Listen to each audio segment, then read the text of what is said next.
Hi, my name is Mia Harvey, and today I'm going to talk about bagpipes. We're calling it a brief conversation about bagpiping because the bagpipes are so much, it's hard to talk about them in just 5 minutes.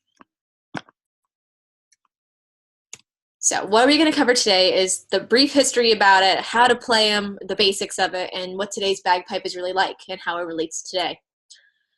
So history is that it originated from Egypt, surprisingly, and it was passed through different countries during the Crusades as the Romans and Egyptians went through Europe. And there are about 25 different types of bagpipes, ranging from Northern Europe to South Asia. There's an African bagpipe as well as Indian.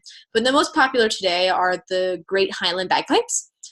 And a fun fact about music of bagpiping is that it was not recorded or written down for centuries, and it was passed down orally using Cantor rock, which is a specific type of language that was related to the bagpiping and how they played their music. So how it works, I'm going to show it here. So they're comprised of 6 different parts. It has the bass drone here, it has the 2 tenor drones here, and the 3 drones come together to make that long droning tone that comes over the music of the bagpiping. The chanter, which is down here where my fingers are, is where you actually play the music and you play the different notes and you memorize everything from there. The mouthpiece, which is kind of self-explanatory, it's what you blow the music, you blow the air into the bag, which is right here, which is underneath my left arm. And I'm going to draw a little, you can see that. And my arm creates the pressure that's between the blowing and the arm pressure that helps sustain all the notes and all the parts of the bagpipe all together, and that's why it's a continuous sound. Okay. Let's move on. Today's bagpiping actually is a variety of things. It was originally used as an instrument of war. The Scottish used it to make themselves seem like they were bigger when they were about to go into war, because they were such a small group of people, and when you're in the Highlands with all the mist and you hear all this loud noise, you think there's a lot more people on the other side than there really was.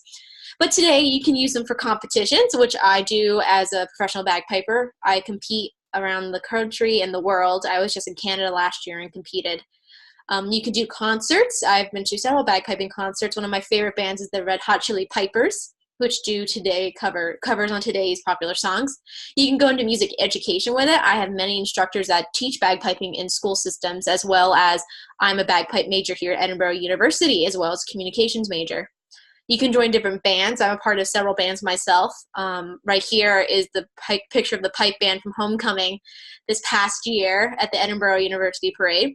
You can do military, so there's a lot of military ceremonies that include bagpiping, and you can use them in different sorts of funerals and weddings. I played at many weddings.